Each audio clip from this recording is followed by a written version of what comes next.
culture is important. So you should have a long-term vision. We had inspectors in Finland until the beginning of 90s. But then it was recognized that now we have enough expertise at schools. Why we should invest money for inspection, because that was not anymore giving any value for our system. So you should have a vision, go towards that, and then it is possible slowly to change it, but not in one night, not in 1 year. So this way has increased the teachers, how Finnish people see teachers, how they value them. They are experts. No outside control is needed. They can solve the problems themselves. They can make the curriculum. It's also kind of continuous professional development while they are making the curriculum and assess. It's also important for the feeling that this is our job, this is our responsibility. They feel ownership for that. So it's a whole package. It's not only the question of the one topic, like inspectors or control. I hope that this was an answer. It's a very complex question and very difficult question.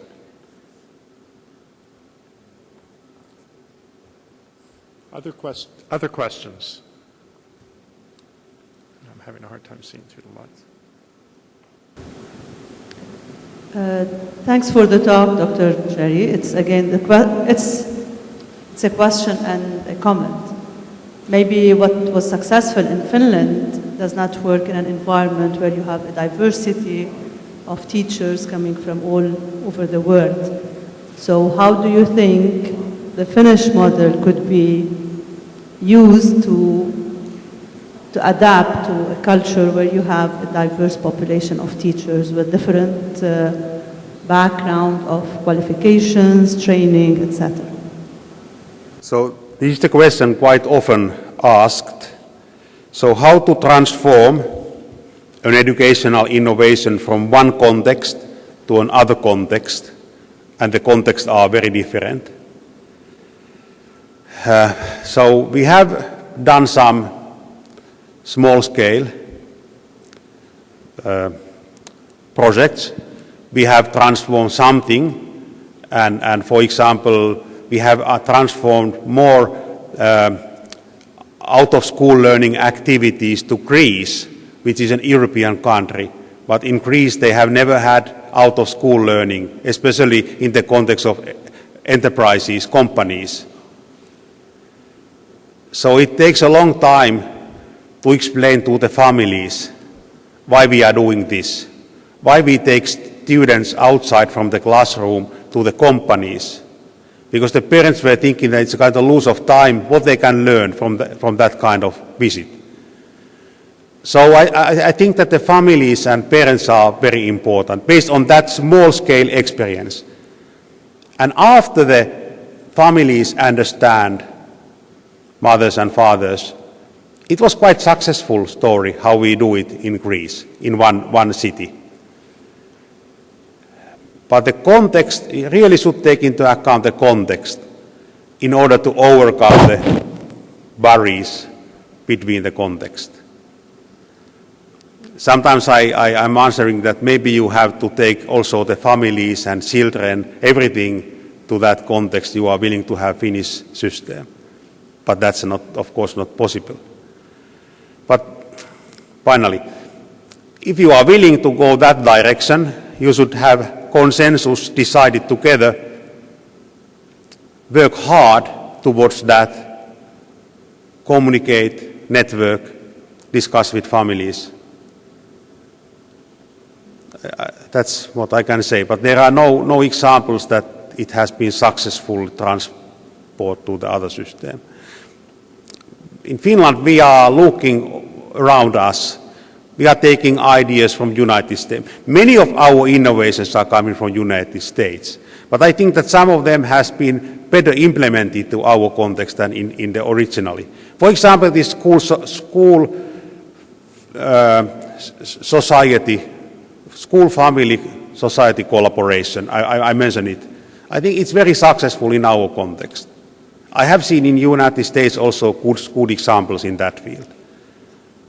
Our idea of teacher education, it was taken partly from Germany, partly from Sweden, the ideas, but they were not able to implement the idea. In Sweden, they are just now aiming to do the similar that we made 40 years ago. So you just combine and brainstorm and agree together and then go towards that. But maybe our Finnish people are like that after we have agreed, then we do that. Very simple.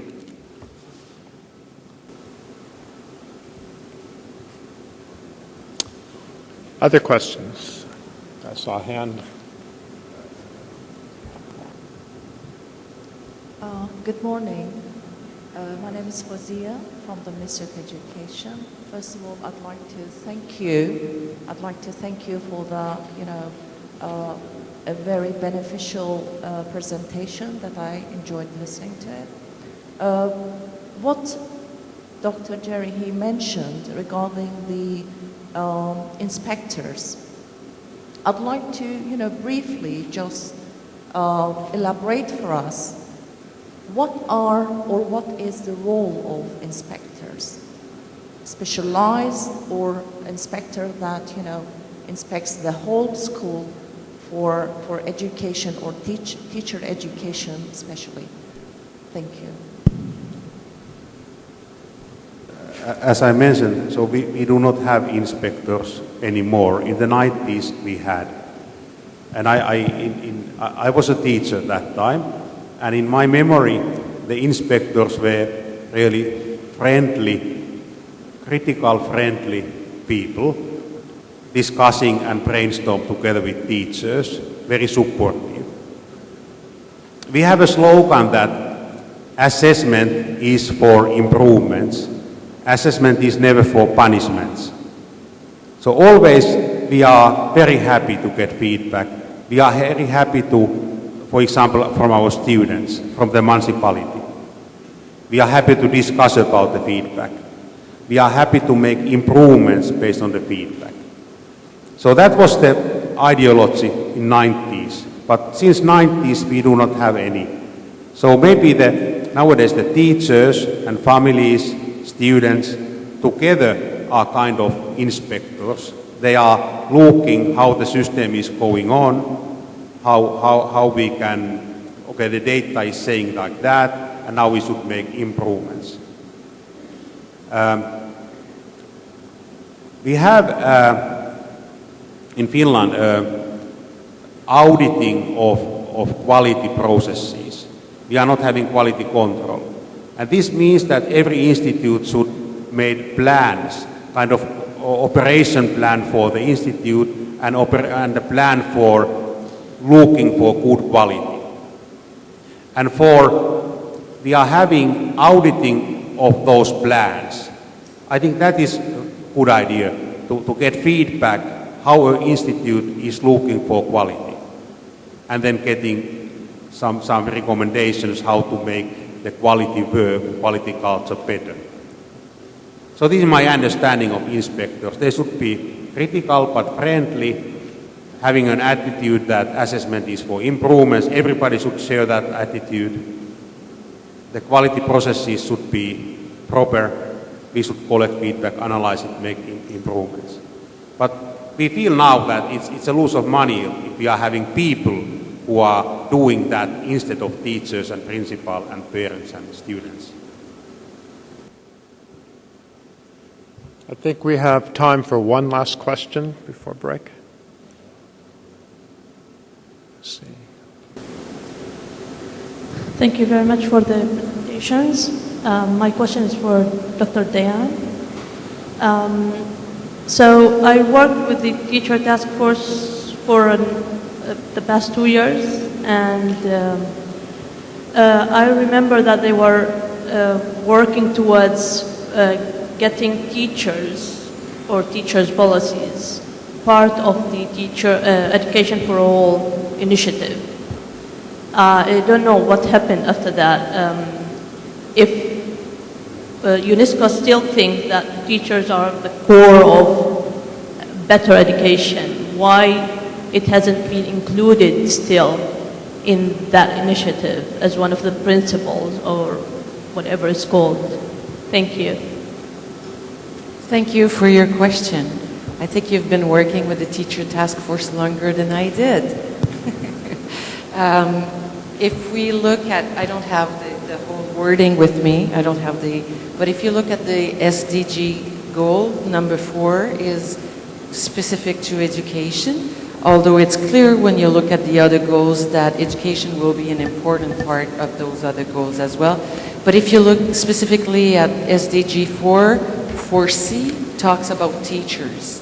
And whereas in the past, when we were talking about the Millennium Goals, there was no specific target for teachers, but now in the SDGs, you will see that there's a specific target for teachers, and what we want is to have well-trained teachers, but also motivated teachers, and that we provide them with the resources that they could work in an environment that is suitable to them and for effectiveness.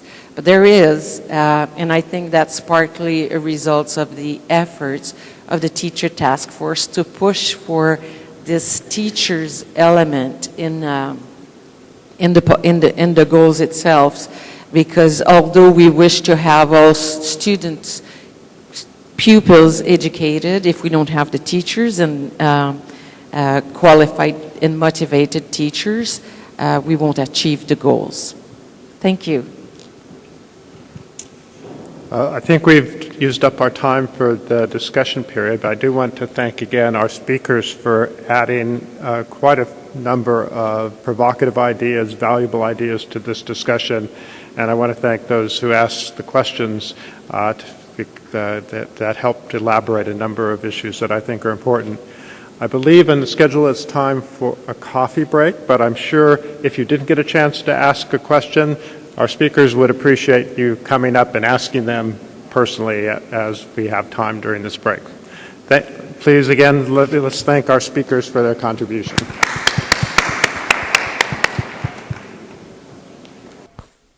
It's my great honor to work as a moderator in this. Okay, it's my great honor to work as a moderator in this second session. We'll have 2 presentations, each half an hour, and then we will have about half an hour discussion. Our first speaker is Dr. Mohammed Saba. He has got his PhD in the United States, University of Illinois at Urbana-Champaign.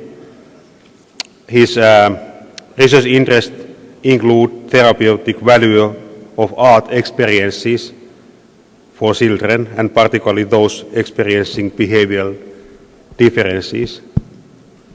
He is an active researcher, published his research paper in international journals, and what I found really important, he is also active for society. He is organizing different kind of exhibitions and activities, so he is giving his expertise for the society needs. So, please, Mr. Saban, floor is yours.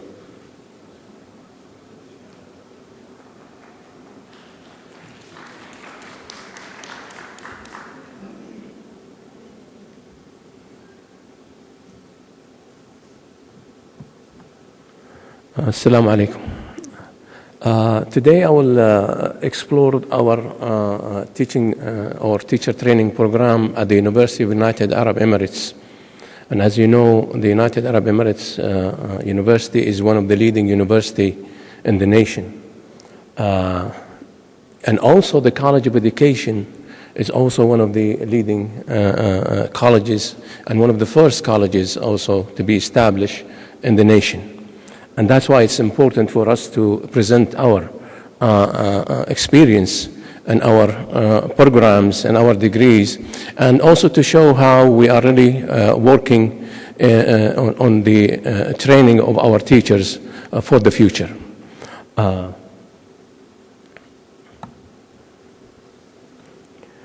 First, I will just kind of review some of the programs and degrees we have, then I will talk about the training of the teachers, just to give you a background about what we do. At the College of Education, we have 4 departments, the curriculum instruction and the foundation department and the special education, and also now we just approved and for the 4th department, the health and physical education. For our program, it's, for the bachelor degree, it's the total credit hours is 126, and those 126 are really divided into 3 areas. The 39 credit hours, which we don't really have a control over, this is something for the general education. This is a university requirement. Our students have to take it, but we have the 24 hours or 24-hour credit hours for the major education, in addition to 63 hours in the content and pedagogy. And this is, I think, will establish a training program for our students. These are the programs we have in the curriculum and instruction department. We have English language track, we have Islamic study and Arabic language track, and we have the mathematics and science track, and we have also the social and civic track. We have other 2 also Bachelor in Education, which is also located in the our department, which is now the Bachelor for Secondary Education. This is a new program for the secondary teachers, and we're hoping, inshallah, by next year be running and accepting students for different special areas. Also, we have the Early Childhood Education program. It's been running, and one of the best programs we have, and also this is one of the more programs we have, or let's say the majority of our students in this program. Very attractive for the students. I don't know why they're coming to this program more than others, but this is really one of our successful programs at the College of Education. Also, we have early childhood and what we call it, sorry, here it's just a mistake. We have an art education program. We just started running that program just last year. We have also the Department of Special Education. They have 2 majors or two tracks, special and mild and moderate disabilities, and also the special and specialization in gifted and talented major. And as we mentioned, the Department of Health and Physical Education, which is going to be running next year. And this also degree, it's fully accredited by WASC, which is an American organization, and also by the local organization, which is the CAA. We have also the graduate programs and the master degree programs running with also different tracks. For the curriculum and instruction, we have English and science and math. We have also tracks in the educational leadership, and we have a special education also track. In addition, we have also a doctor or a philosophy or a PhD. We have a concentration on math, a concentration in science, and we have the total credit hours for this degree is 60 credit hours. 30 for the coursework and 30 for the completion of the dissertation.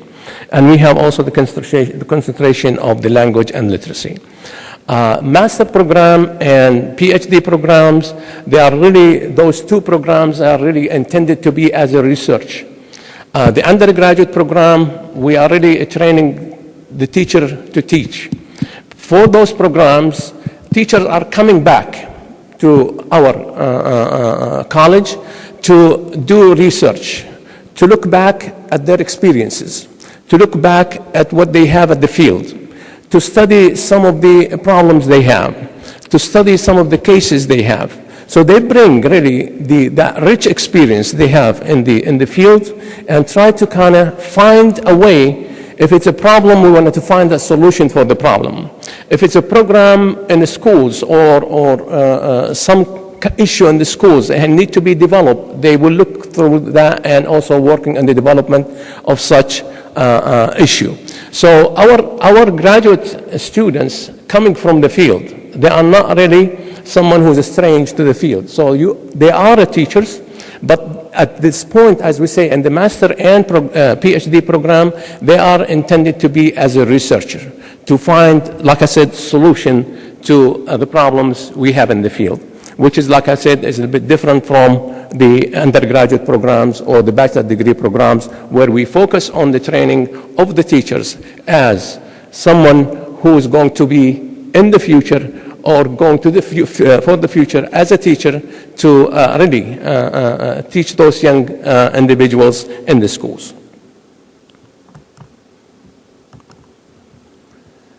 These are just the concentration in the PhD, but I put this slide just to kind of give you an indication about our students, the one who comes from the high school to our program. And sometimes people will ask, do you accept the top students coming from the high school, or do you take anyone? And here we say, this is really a criteria, and admission criteria set up by the university, especially for our program. Education. As you look at the top, you say 75%. When we talk about students who coming up to our college or our program with an average of 75%, some of them are just like their average bringing them to the college. They are not really someone who wanted to be a teacher or intended to be a teacher or have the desire to be a teacher. These are really, they face problems in the programs, and also we face problems with some of those students. But these are the criteria we have to live by. And that's why sometimes our students, they don't finish, as mentioned earlier, in our programs. They just, go to different colleges or to just kind of drop out of the school and all. So this is one of really the problems we're facing when it comes to the training of the teachers. Looking back a few years ago, we have to have about 3,000 students at the College of Education. Now we have about 600. That's a huge number. Where is those people are really going, and why they're not really focusing on education, why they don't want it to be a teacher. This is a big question we have to talk about, and this is a big issue we have to discuss today or tomorrow. But we have to find a solution. We have to look at the reality. We live at these colleges. Who's going to teach our students for the future? If we don't really work to recruit these young individuals, these young men and women to those colleges, or especially, like I said, to the College of Education, then we are really facing problems. Today, at the College of Education at the United Arab Emirates University, we have a total female teachers or students. We have 0 male. This is another issue we're really facing. Why male really teachers or individuals, they're not really attracted to the field of teaching or education? This is something we have to talk about. This is something also stakeholders, they have to look at. Without really tackling these problems, we continue just running in the empty circle. We have to look at that and say, what can we do for those young men to say, I wanted to go to the College of Education, I wanted to be a teacher. There's a really scary statistic sometimes when you look at it and say there is 0, for example, high school teachers as male with, for example, physics major or math. They could count them on one hand. And that's why we say in here, we really wanted to look at that and say, how can we really attract those really individuals back to the College of Education and to be teachers in the futures, because we cannot rely all the time on just the female to be in that field.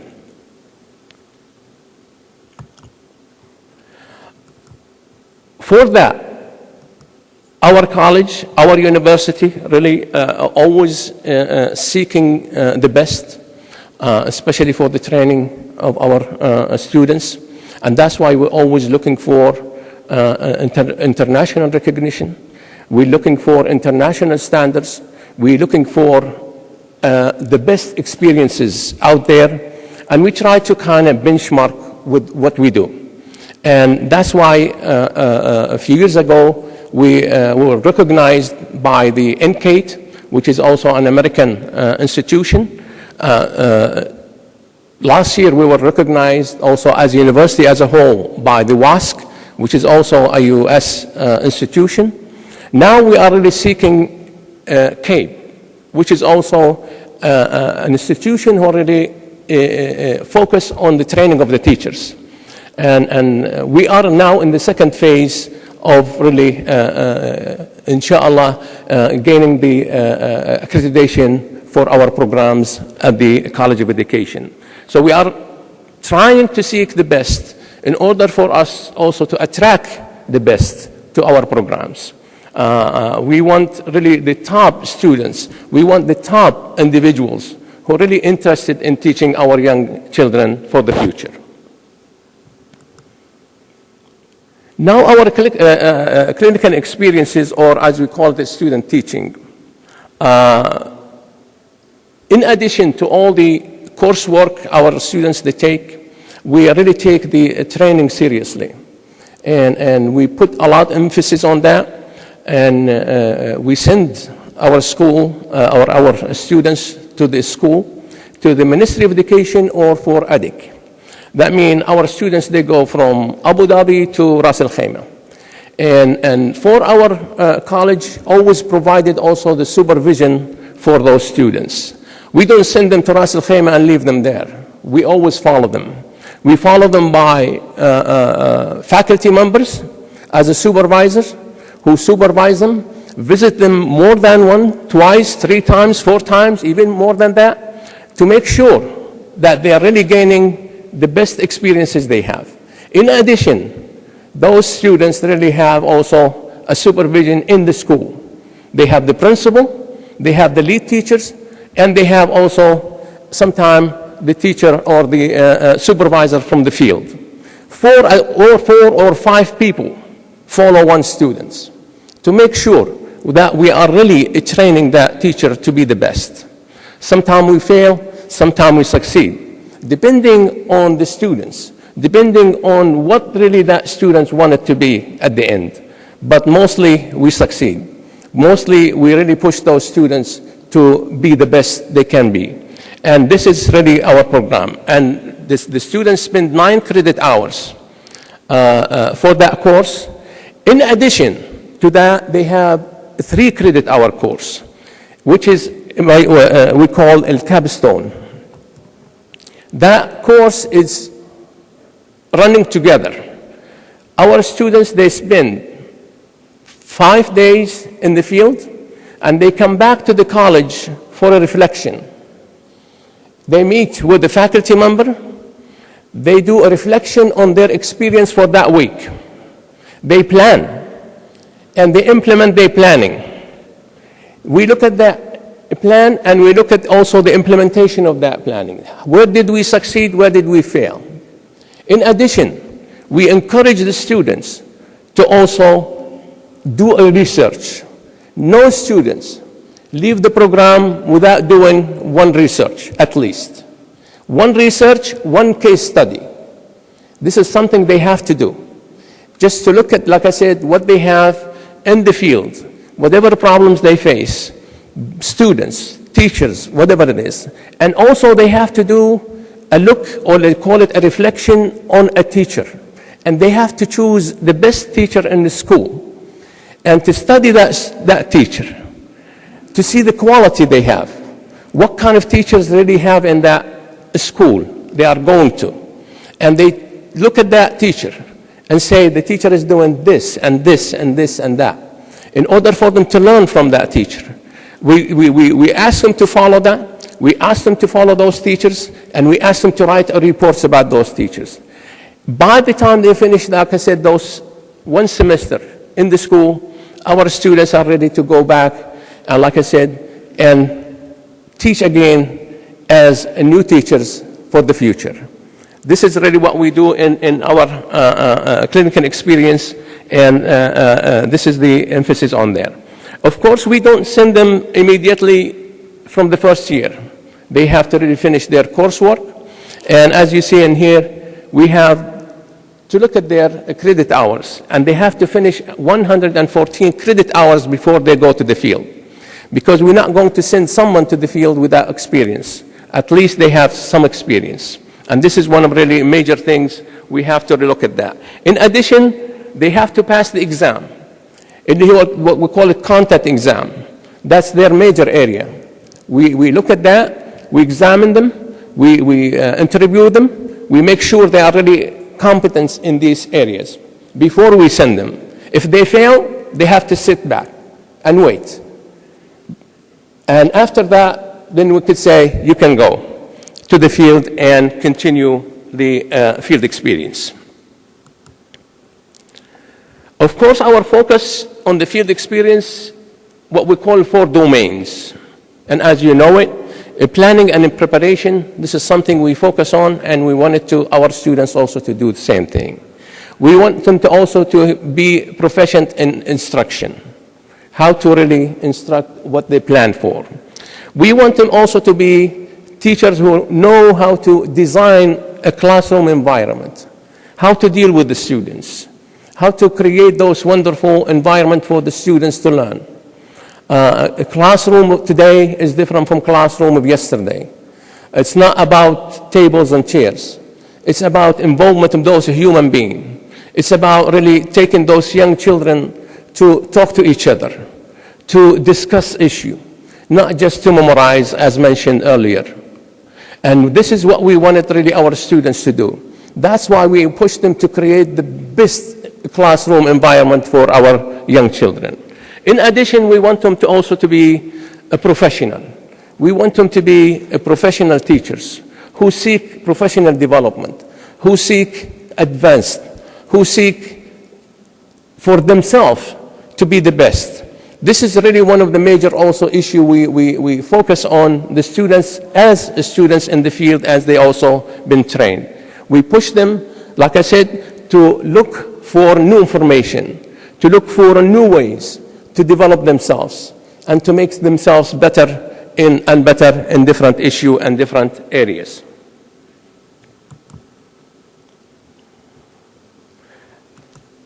As I say, the capstone course is just kind of focus on research, focus on knowledge, focus on modifying teaching practices, and focus on engaging of research. And as we say, this is something, like I said, followed the whole semester in addition to the teaching and as the students really practicing in the field.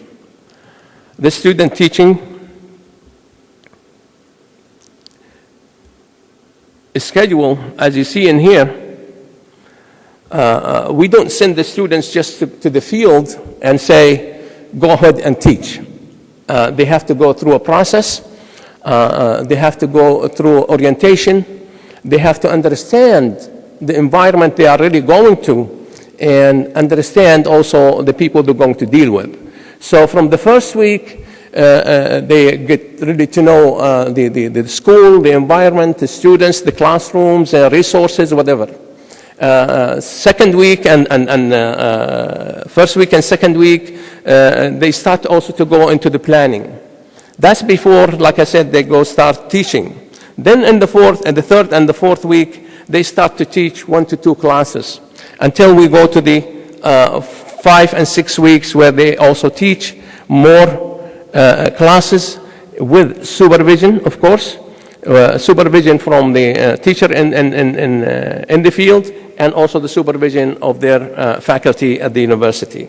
At the end of the 16 weeks, we have someone who already confidence in teaching, someone who could really, we could rely on to stand in front of a classroom and teach and engage with those students, with the discussion, with brainstorming, and really try to teach them in the best ways they can.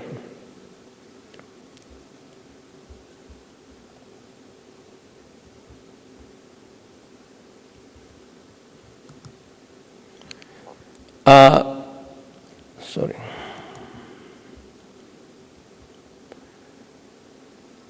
Our field experience also, it's not just, something we do just like that. It's really depending on a framework. And that framework is really has been taken from Charlotte Danielson, very well known in the West, very well known nation also and internationally. And we follow that framework for our program or for our student teaching, which also focus on the 4 areas we just talked about. So this is one of also the major things, give our program a credibility, where we say we are really not just doing student teaching, just sending the students to the field with no framework, with no reference. We have a reference, we have standards to follow, and if we fail to follow those standards, that means you fail student teaching. So we wanted to really focus on that, and this is one of the major things we focus on at the College of Education at the United Arab Emirates University.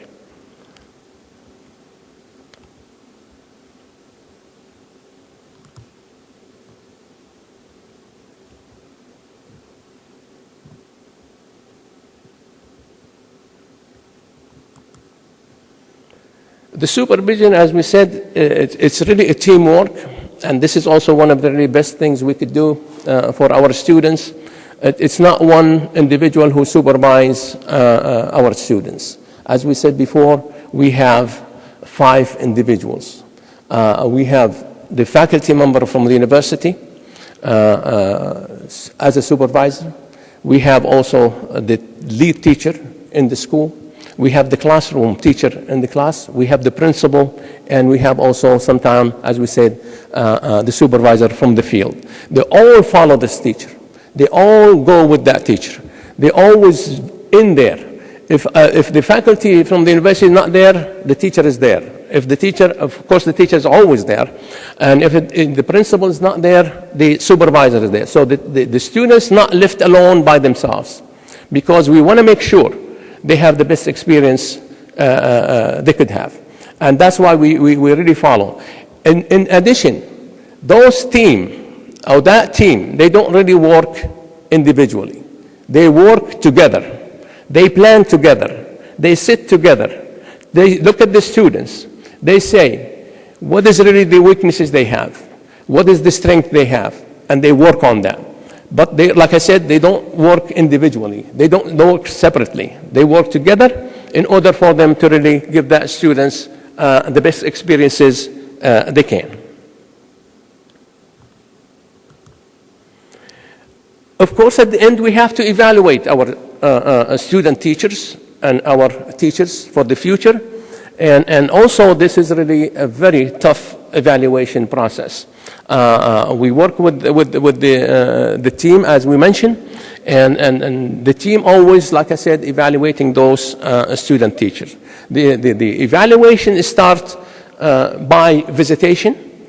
We write a report on those visitations, and we sit down with the students, discuss those visitations. At least you have to do 2 visitations before you do your formative evaluation or assessment for our students. That means just to kind of prepare them, to tell them this is the area you want it to be improved. These are your strengths. Work on them. Keep working that way. And then we sat at the end, we say, okay, now we're going to do what we call formative evaluation. The team of the individuals, like I said, from the university and the field, they sit together and they attend the same class with the student teacher. And they all look at that performance And for sure, everyone, they will see different things.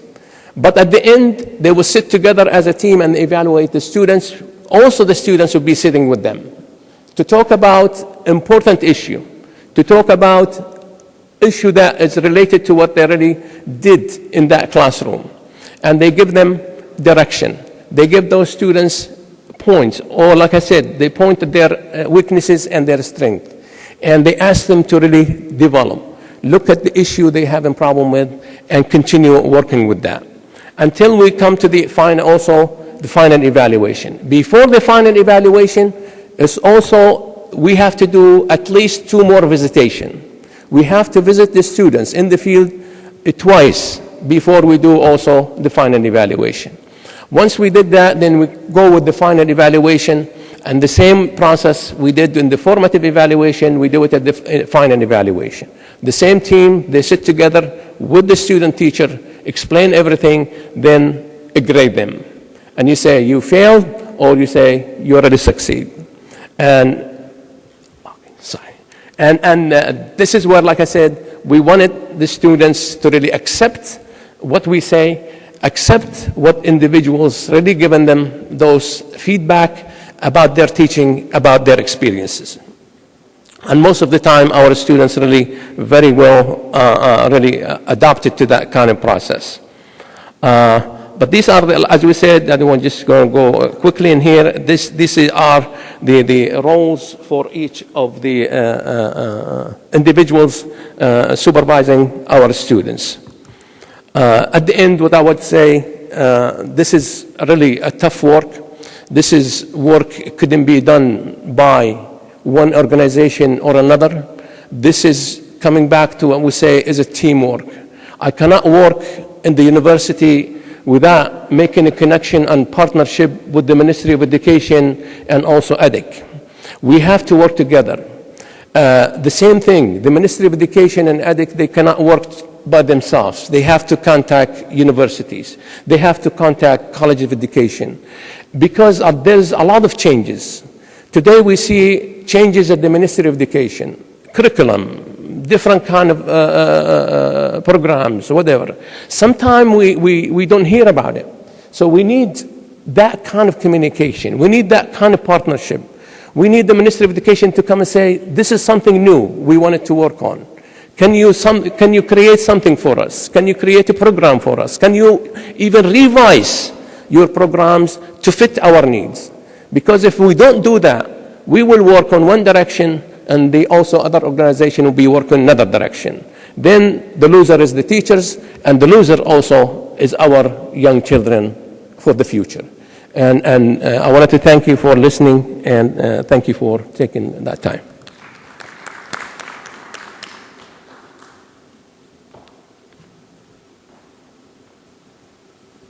Okay, thank you. And our next speaker is Dr. Stephen Bossert. He's currently working as a Deputy Vice Chancellor and Dean at Emirates College for Advanced Education. He has also a long career in the United States, working in 4 universities as a professor, dean, many committees and working groups. He has a long list of publications for academic people and for audience, public audience. So, Dr. Stephen Bossert, welcome.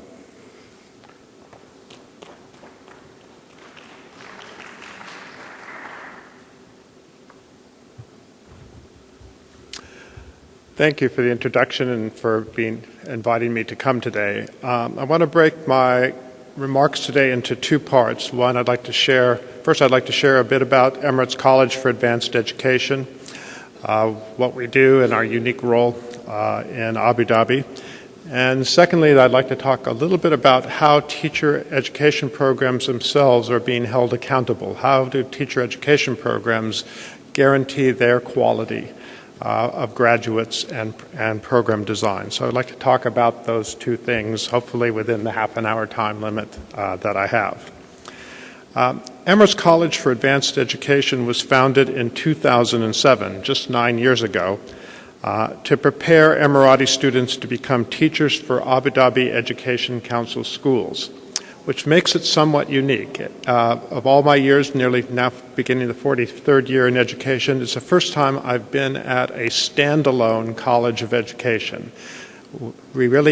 ECAE has one teacher preparation program and a master's program for teachers to continue advancement, and we'll start doctoral programs in another year. We've received CAA approval.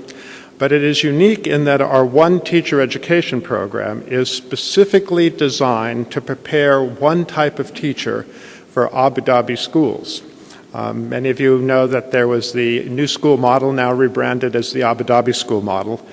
In cycle 1, in the elementary grades, 2 teachers are involved in teaching. There is the Arabic medium teacher, who teaches Arabic, of course, Islamic studies, and some of the other social studies and the like. But there is an EMT, an English medium teacher, who teaches English, math, and science all in English. So ECAE's original mission in 2007 was to fulfill that unique niche for that new created role for the EMT teacher. So our curriculum is entirely focused on, for 130 hours over 4 years, to prepare Emirati students to become teachers in Cycle 1 EMT. So unlike other places I've been and the UAEU, which has the college program includes general education programs, courses which may amount to nearly 30 to 45% of the program, our entire program is focused on preparing that type of EMT teacher. So ECAE typically graduates about 80 newly trained teachers a year. To do that, we admit about 160 students. A few students go directly into the 4-year baccalaureate program, but most students start with a full year of preparatory work to bring their English up to a 5.0 ELTS level and to begin to generate some better skills in basic mathematics. So we have a first-year preparatory program that reinforces English and builds some basic math skills before students enter the baccalaureate program. As I said, the 4-year baccalaureate program is a 4-year program, 130 hours, and the courses fall into 5 general categories. We do have some overarching education courses that deal with issues of human development, special needs, classroom management, Islamic studies, and the like that are part of, we think, the students' understanding of the Cycle 1 curriculum. But then we focused very tightly on the content courses that the EMT teachers teach. So there are 3 specific in-depth courses about English. So things like grammar and phonology are taught, the underpinnings of that field. There are 3 courses in mathematics that focus on the content that's taught in the elementary grades, such as number theory, geometry, probability. And there are 3 science courses, again, which are tailored to the life and physical sciences that undergird the curriculum in the ADDIC New School model. As students encounter those, they also pick up 3 teaching methods courses in each of the subject areas. So there are 3 over the course of the first 3 years in the baccalaureate program. There are 3 courses in teaching English. There are 3 courses in math teaching methods and 3 courses in science teaching methods. And integrated with those are, each year there's a course on using the latest teaching technologies to exemplify issues in English, teaching math, and in teaching science. Our students also, throughout the 4 years, take many courses and workshops to reinforce their English speaking, reading and writing skills, because in Abu Dhabi, in order to become an EMT teacher, the student must attain an IELTS score of 6.5.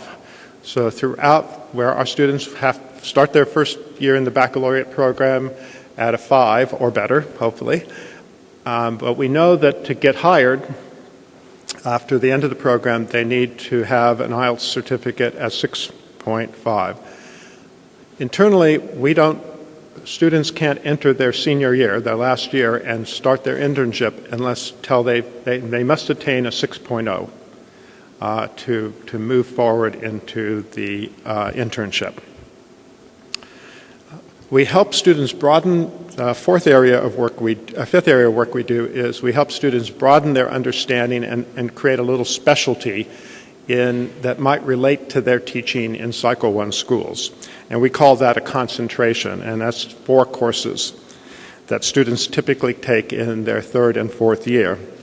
And they can choose from taking 4 courses that involve special needs education. They might focus on early childhood education to understand the developmental process. Very popular is we work with the New England Center for Autism, and we provide a certificate on applied behavior analysis as it applies to classroom management. So students can have a little bit of choice to pick 4 courses in their 4-year program that would help them specialize in a field. Throughout the program, beginning in the very first year, students begin a practicum. We want to introduce them to teaching process early and have them apply skills they're learning both in their content and their teaching methods courses. So in the first year, it's about 2 weeks of guided work in our partner schools. In year 2, it's another 2 weeks. And by year 2, they do a simple unit plan for a lesson in the school and demonstrate that with a teacher. In year 3, it's a 4-week more intensive experience with a mentor teacher and a faculty member observing them. And in the final year, the 4th year, they do an intensive 10-week internship, 4 days a week in one of our partnership schools. A faculty member is assigned to observe them at least once every other week, and a supervised teacher who's worked with us for several years is their mentor teacher during that time. In the last semester, echoing a lot of things my colleagues have said, in the last semester of the 4th year, the students undertake an applied action research project in which they look at a particular problem of student learning or teacher change or curriculum change, and they trace that through, gather data, and draw inferences from it for their future practice. So for me, this is a very interesting program as an educator in that it's so very focused on providing the specific content and skills that our teachers will need to become successful Cycle 1 EMT teachers in Abu Dhabi schools. Some of the challenges, some of the positive things we have, because our program's designed to provide students who are performing well a stipend. We're one of the few programs in the UAE that actually have male students preparing to be teachers. We typically have between 4 and 6 male students every year. The disappointing side is that they do quite well, and particularly as their English and math improves, they become very marketable. And most of our male students leave education. Either they finish the program and leave and go to a corporation that values those skills, or they may be in teaching for barely a year and leave. It's a challenge, I think, that the UAE faces in recruiting male students into the teaching ranks. But the challenge also goes beyond males, keeping them in. As I said, we admit about 160 students every year. We only graduate about 80 or less. So that's a bit more than a 50% attrition over 4 years. 2 big issues for us at ECAE. One has to do with individual issues. We find that pregnancy, family duties, sometimes illness, creates about a 20 to 25% dropout rate. My experience from North America, that's a little bit high, but not too unusual. The bigger challenge for us is that about a quarter of our students do not make the progression from a 5.0 to a 6.0 in their English language, their IELTS score, despite 4 years of intensive reinforcement along the way.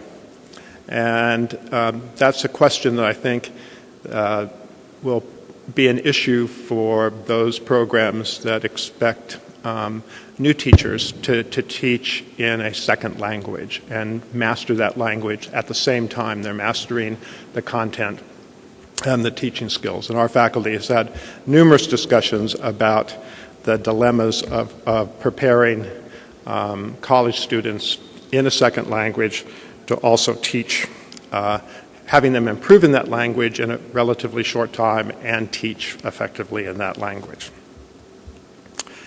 That leads me to kind of a segue. I think one of the issues we talked a bit about it earlier with the Finnish case and the dropping of inspectors and building a professional community.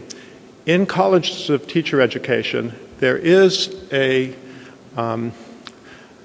desire and also an increasing demand for colleges of education to demonstrate that they meet international standards, that not only are the programs high quality and benchmarked well, but that the graduates of those programs are doing well in the schools in which they teach.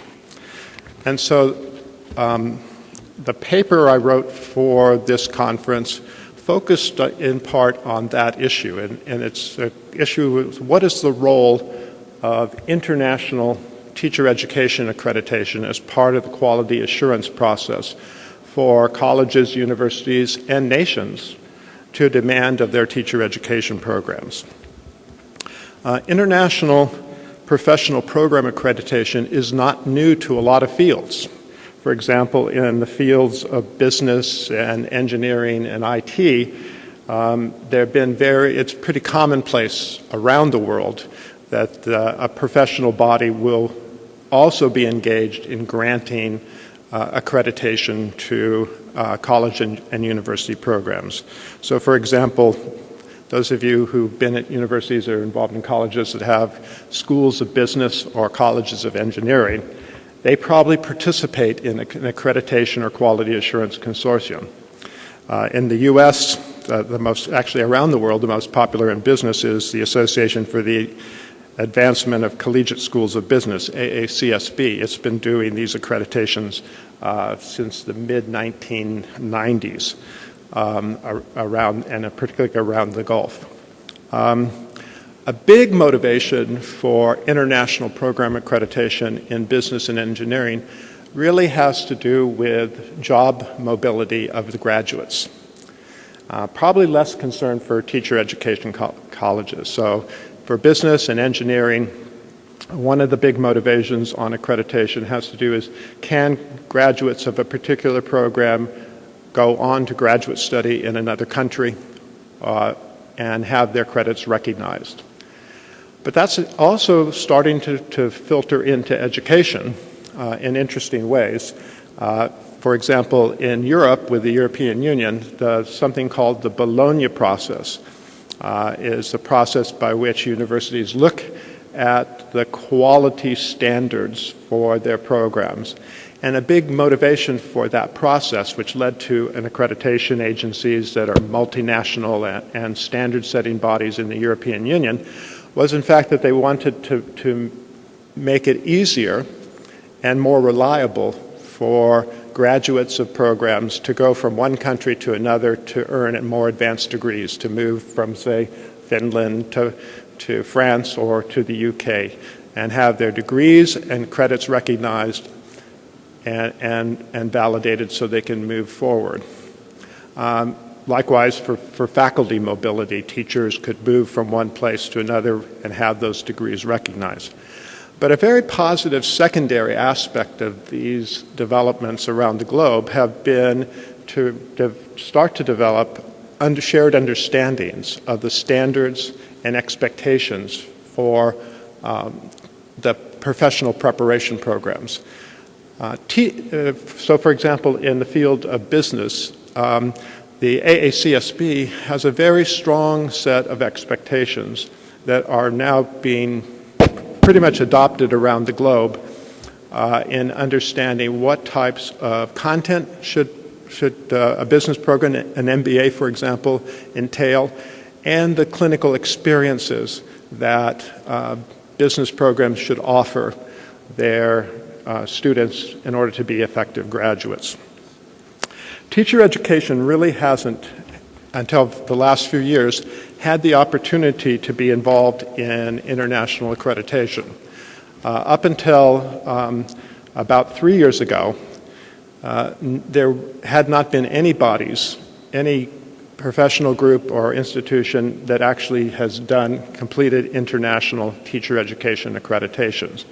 UAE University, where I was dean for a while and worked with Dr. Mohammed, had a version of an international accreditation evaluation done by a body associated with the National Council for the Accreditation of Teacher Education in the U.S. About in 2012, that body and another teacher accrediting body called the Teacher Accreditation Council merged and decided to invest in international accreditations under the notion that the professional field of teacher education would learn more from one another as they shared ideas across nations and set common standards for content knowledge and the like. So this is a fairly new phenomena in teacher education to have international accreditation. But it's very fascinating. In the last 5 years, it's become increasingly popular. And in the UAE, for example, we have most of the top leaders that I work with in education are expecting the UAE teacher education programs to achieve international accreditation. Again, part of it is due to wanting to have a common benchmark for teacher education and compare one against another.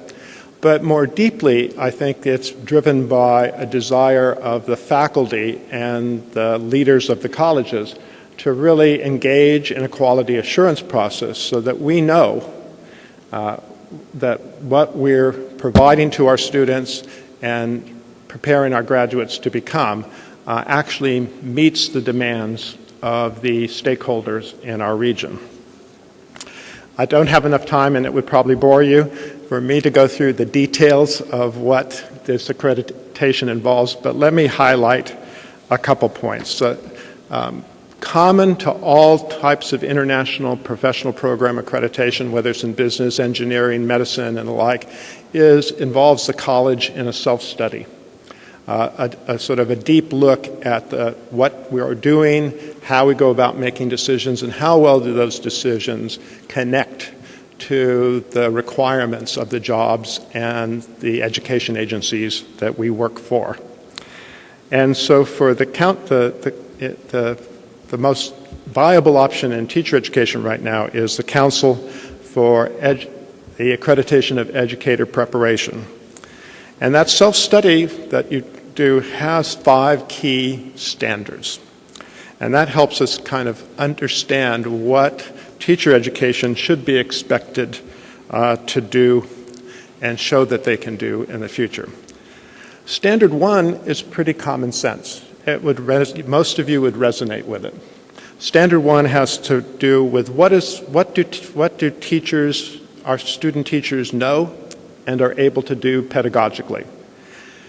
And the interesting thing about teacher education accreditation through CAPE is while it has some ideas, it really asks the teacher education program itself to look at its mission, look at its context, the country or region where it exists, and make a credible research-based case for why those standards, that knowledge base, is important. And so to meet Standard 1 in the accreditation process for teacher education, a faculty has to be able to make a strong argument for the knowledge and skills that are being conveyed in the program. Those are the things that are important to the key stakeholders in the country or the region. And I think that's a very important process to go through. In the United States, the way that is often handled, there are professional organizations, for example, the National Council of Teachers of Mathematics, who get together and talk about these standards issues and have a set of standards for the content that should be included in every math education program. But some countries don't yet have that. So for me, it's fascinating to be part of conversations in the UAE that are beginning to explore through the TELS teacher test, what is the core content knowledge that we expect teachers to have? And that I think is an important process of quality assurance. The second standard that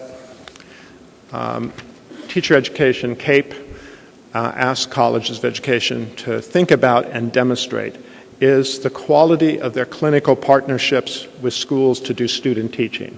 All of us talk about the importance of that clinical experience, and across all professions, we hear from practitioners where it really matters is how you take the knowledge learned, the content knowledge, and apply it in the field of practice, whether it be law, medicine, engineering, or teaching in a classroom. And we rely heavily on our partners, our teachers, supervising teachers. And CAPE sets a very high standard for this. The newest way of thinking about this in teacher education is something called deep clinical partnerships. Now, those of you who are teacher educators in the room, like myself over the years, we have handbooks to help teacher supervisors. We bring them into workshops. We interact with them. We have conversations.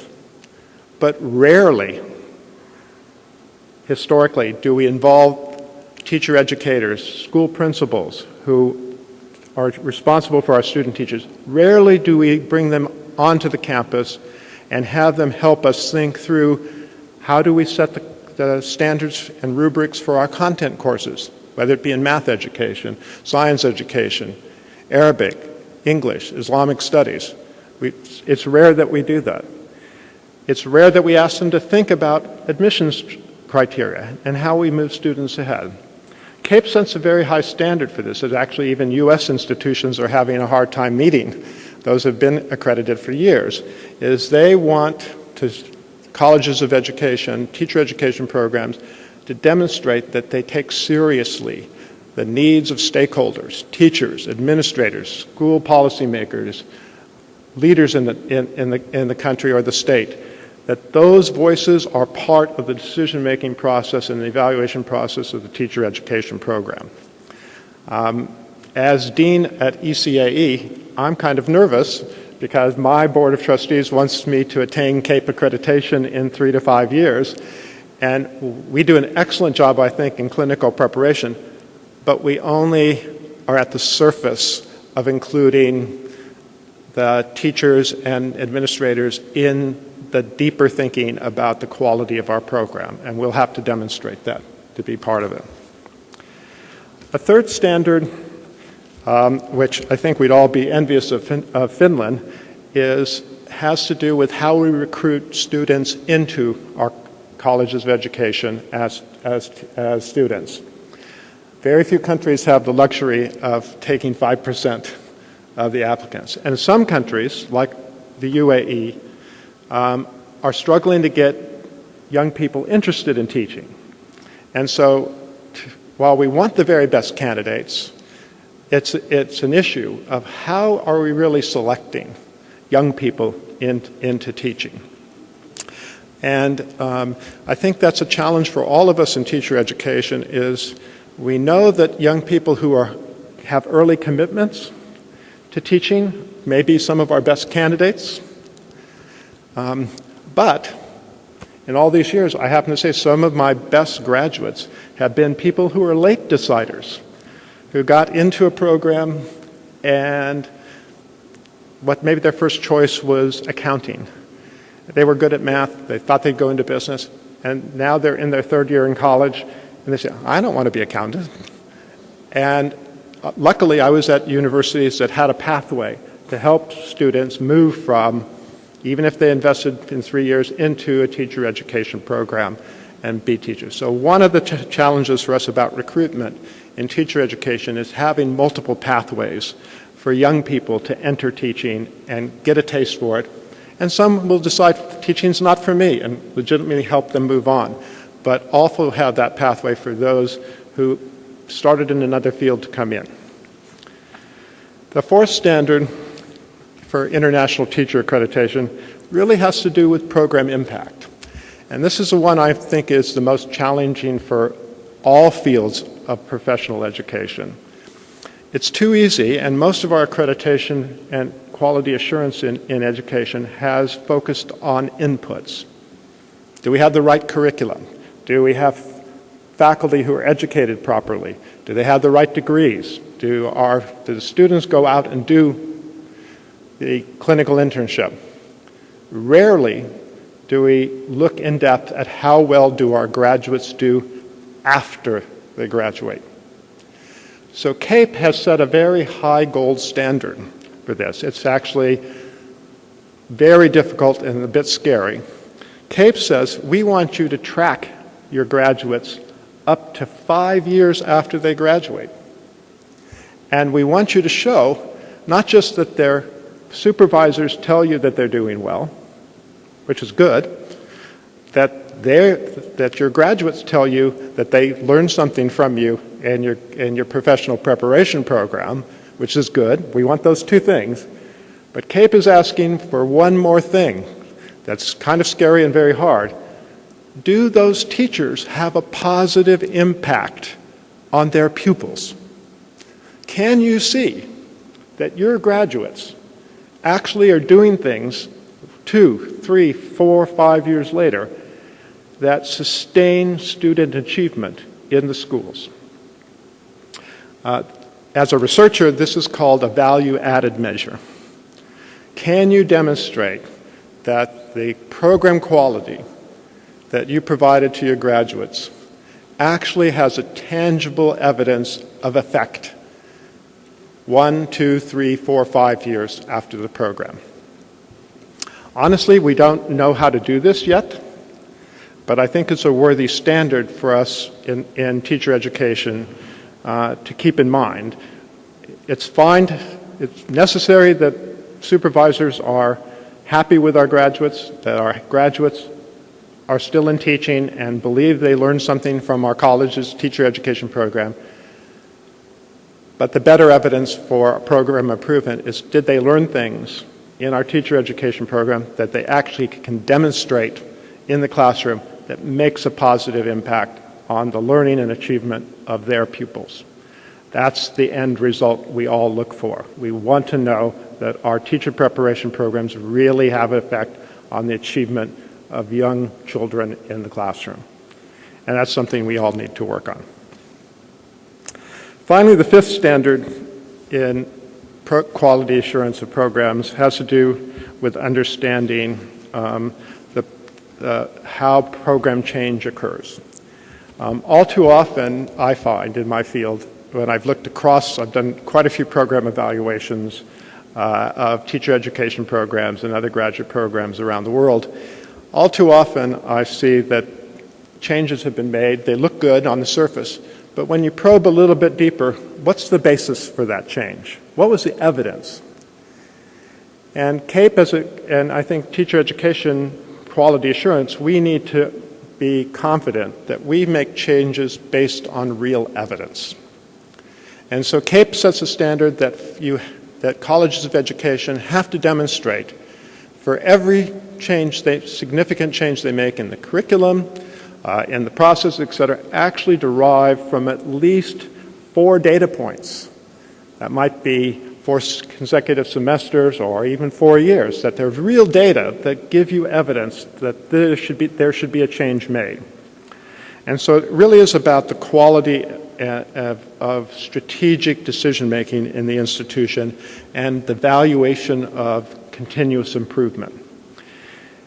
So those 5 things, I think, come together that as part of international teacher education accreditation that are essential elements for assessing the quality of our teacher education programs. The content and pedagogy standards, the quality of the relationships we have in developing clinical experiences, how we think about admitting students and the quality assurance we have of students' progress through our programs, the impact that that our graduates have on their students, and that we have in place continuous quality assurance and improvement processes that move ahead. It's a big agenda, and I think that for me it's an exciting one because I find that professors and teachers in colleges of education are deeply committed to a social agenda of improving education for all students in the nation that they work. And at the core of that, we want teacher education programs to really represent the best quality, the best practices around the world that are connected to the values and goals of the nation or region in which they exist. And a quality assurance process like CAPE or whatever will help attain that process. Thank you very much.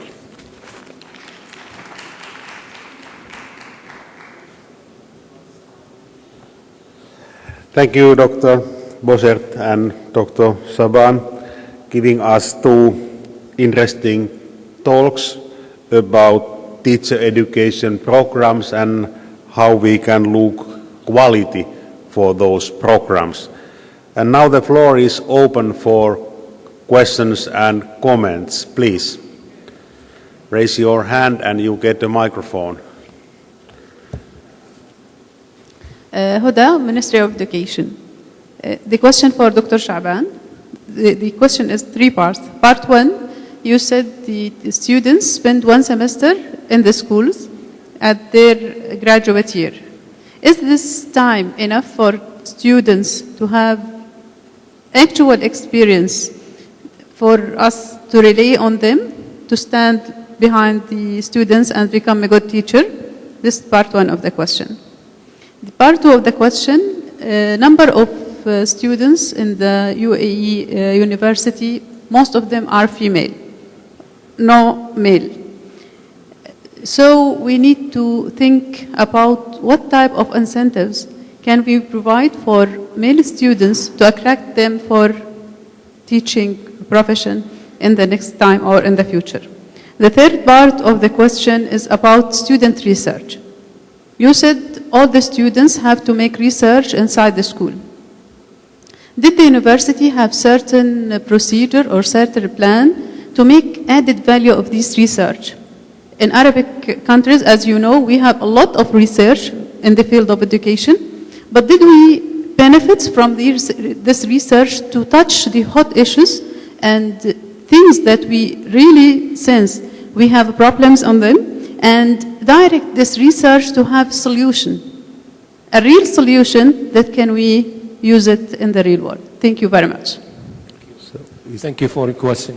Thank you. For your first question about the timing, I agree with you that 1 semester is not enough, and this is one of the things we start to think about, and that's why in the new programs we have now, we're thinking, or already implemented that, we have what we call early experience 1, early experience 2, then we go to the student teaching. That means the students could go to the field in the 2nd year.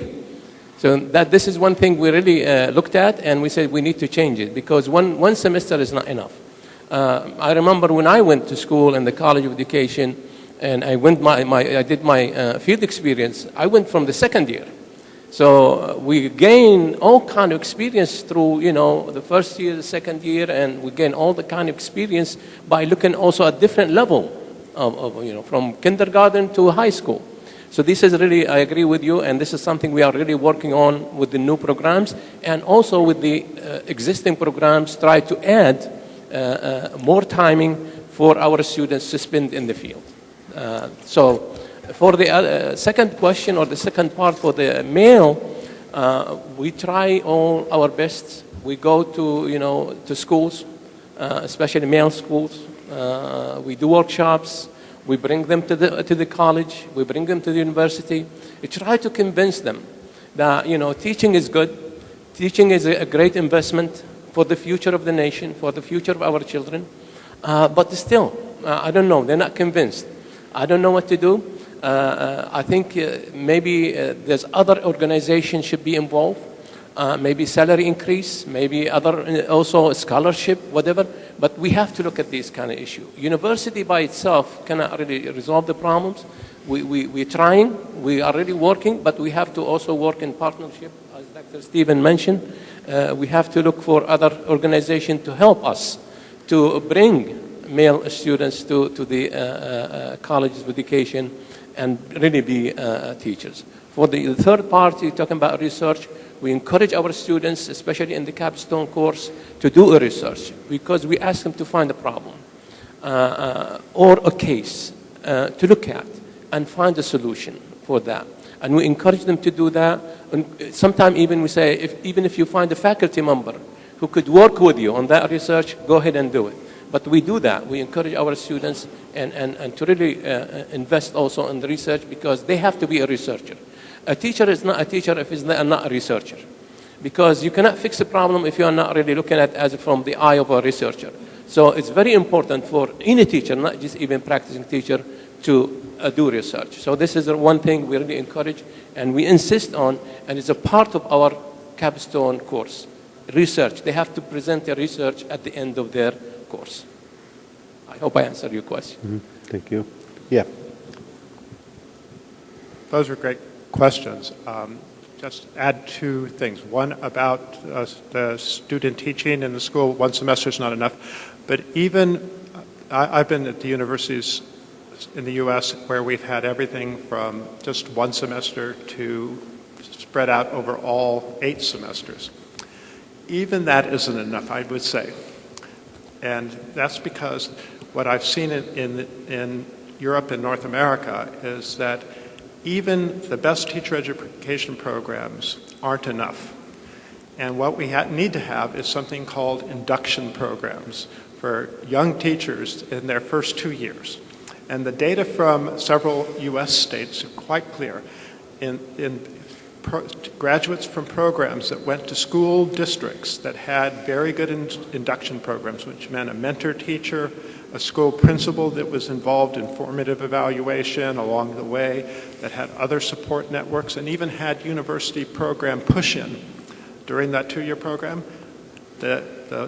Those teachers, those who went through that kind of induction program, were happier. They also stayed longer. They had less attrition, and as best as we can tell, they were more productive. And so it isn't just about the quality of teaching, it's what happens afterwards, and the clinical experience extends beyond, which is something I think every place should consider. One of the issues about males, but it's the same issue for young women, is a lot of our young people I've talked to in the 5.5 years I've been here, one of the primary reasons they tell me they're not interested in education is because there's no career progression. Teaching in the UAE is still a fairly flat profession. Now, I know there's plans, and I'm very excited about them, in the TELS project with the NQA to create a career ladder for teachers that will allow teachers to progress up through different. I believe that, it's my hypothesis, says that when that gets put into place, there'll be more opportunities, and young people will see it as more of a viable option for teaching to have a career. That occurred in the U.S. There in the shows my age. In the 1970s and 1980s in the U.S., many urban, big city school districts were having trouble keeping teachers because they had no career ladder. Prototypic place was Rochester, New York. They put in place a career ladder that allowed teachers to stay in teaching and not leave to become school principals. They more than doubled their retention rate of teachers in a 4-year period by putting that in place. So there are techniques to have to make teaching more attractive as a career, and I think the UAE is on the way to do that. Okay, thank you. So the next question in front. Assalamu alaikum. My comments will be in Arabic, if you please, using your headphone. بسم الله الرحمن الرحيم. في نهاية محاضرة الأستاذ محمد ذكر بأن عدم تنسيق ما بين وزارة التربية والتعليم وما بين الجامعات والمختصين بالنسبة لتعليم المعلم يأثر سلبا على الطالب وعلى المدرس، بل هو الخاسر الأكبر للمجتمع. شركات متنافسة تنسق فيما بينها، ونحن في التعليم نتبادل الاتهامات. التعليم العالي يتهم الوزارة بضعف المخرجات، والوزارة بدورها أحدى سوق العمل تتهم المخرجات الجامعية بالضعف. لماذا لا يتم التنسيق؟ وهذه المشكلة ليست هنا فقط، وإنما هي تقريبا مشكلة عالمية. يعني على سبيل المثال في الولايات المتحدة الأمريكية من الثمانينات عندما كنا هناك، وهناك في ضعف لدى الطلبة في الرياضيات والعلوم واللغة الإنجليزية، وبدوره هناك في نقص في عدد المدرسين للرياضيات والعلوم واللغة الإنجليزية، وما زالت المشكلة قائمة إلى يومنا هذا، لدرجة أن في مدينة نيويورك على التحديد هناك نقص ما يقارب 33% في عدد المعلمين في هذه المواد الثلاثة. فكنا نسألهم ما هو البديل؟ قالوا نعلن إعلانات وننتظر أي شخص في أي مجال آخر يأتي للتعليم. فمباشرة سألناهم سؤال: وهل هذا ممكن أن يؤثر أو يكون سبب في ضعف المخرجات مالكم؟ قالوا نعم، لكن لم نعمل أي دراسة إلى الآن على هذا الموضوع. التنسيق ما بين الجامعات وما بين وزارة التربية، ما هي معوقاته؟ وشكرا. Okay, Dr. Saba. Like I mentioned, okay. Like I mentioned before, the really partnership is very important to create. We don't want it to accuse each other, you know. We want it to work together. Like I said, there's sometimes, you know, there's changes happening, for example, in the Ministry of Education or EDIC or whatever. It's really great to communicate those changes, for example, with the universities, or the opposite also. University maybe they have also a vision for a change.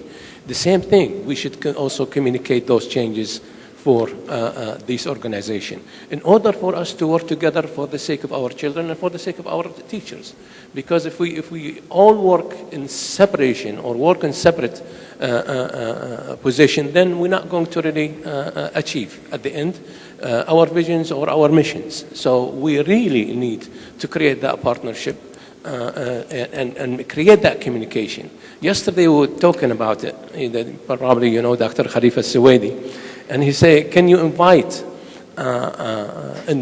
supervisors or managers from the Ministry of Education to give us workshops about the changes that's happening right now in the curriculum and the new school vision.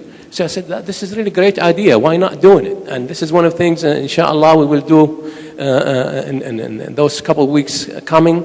Maybe we'll send letters now to invite someone from the Ministry of Education to come to our college and share these new changes in order for us to adjust also our programs, because we cannot really run programs because our graduates, they have to go to the field and they have to go teach in these places. And if we don't really make the changes to fit the changes you're making, then we're going to have really trouble and we're having problems at the end with the outcomes. So it's very important to create that really partnership between both institutions and like I said, for the sake of our students, our teachers, and for the future too. As you mentioned, we don't want to accuse each other, we want to work together. This is the most important thing for us, really. Thank you. Thank you. So the next question or comment. Thank you again for the presenters. My question is for Professor Stephen. Just a quick question about the target people for your for the programs in the college. Are these undergraduate students, or are they teachers in schools? And if they are new students coming from high school and enrolling in the program, then what is happening with the teachers in the schools? How are you dealing with those people? Thank you. Good question. Thank you for asking that. The question was about how do we deal with what of our students coming in, and how do we work with teachers in the schools. Luckily, we have all of the above, and we hope to do more. Again, ECAE was established to serve the Abu Dhabi Education Council, so the students, our target group of students for our preparatory program, our bachelor's program, are students from the Emirate, high school graduates from the Emirate of Abu Dhabi. We have a small group of what we call mature students, largely young women who have started college at one point and stopped out for probably family reasons, and if they have a good grade point average and a 5.0, they can enter the baccalaureate program to prepare to be a teacher. The rest of the students in the baccalaureate, as I say, most come into the first year, 1 year preparatory program to improve their English, and will move into the baccalaureate program for a 4-year program. In parallel to that, we have a Master's of Education program with specializations in leadership, early childhood, special education, math and science education, and TESOL. And so that program is designed for people who are already teachers who want to continue their work and focus on a master's degree. We have had in place a postgraduate diploma in education sitting there ready for students who may have a bachelor's degree in another field and want to become a teacher. So it's designed for people who have not had education degrees in the past. The interest in that program has been very low. There was an initial surge and it's dropped off to very few students, and so we put it on a temporary hiatus until that happens. We hope to start in next fall, begin with 2 EDD programs, education doctoral programs, one in leadership and one in education technology. Those are designed to help experienced teachers become more expert and maybe take on future leadership roles in education. And that's actually open throughout the UAE and to expat students as well as national students. In addition to all of that, our faculty is very much engaged with schools in Abu Dhabi. We have multiple activities. We provide workshops. We collaborate on applied projects together. Right now we have a 2-year project to help a group of 4 teachers in 4 different elementary schools start to explore the use of 3D printers in their teaching and how to use them effectively and how to integrate them into teaching math and science in different ways. So that's just one example of probably a dozen projects we have going on. So we're very committed to working with teachers in the schools. Thank you.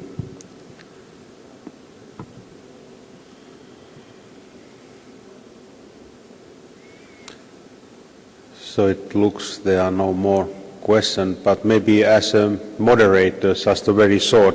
When I was listening your talks, it has already become clear that Dr. Saban was emphasizing the role of research, and Dr. Bosert was, in your presentation, when you introduced the program, you introduced the subject knowledge, general pedagogical knowledge, pedagogical content, importance of them, but you didn't mention research. So is there any research orientation, or did I understand it wrongly? There was a little bit difference between the orientation to research in your presentations. Research of student teachers, I mean. Yeah. The research orientation of student teachers, do we offer it less? At ECA, I think we have a concentrated research program at ECAE for in the final semesters. It parallels with the internship, which is the intensive student teaching process. Students take on a small research project during that time. My experience as dean at UAEU, there's a little bit more opportunities for students in that program to do research throughout the 4-year project. Okay, thank you. So I think it's time to close the session here, and thank you for the audience for good questions, and thank you for the presenters for good presentations. We'll have a very short honorary ceremony for our distinguished speakers. We'll start now.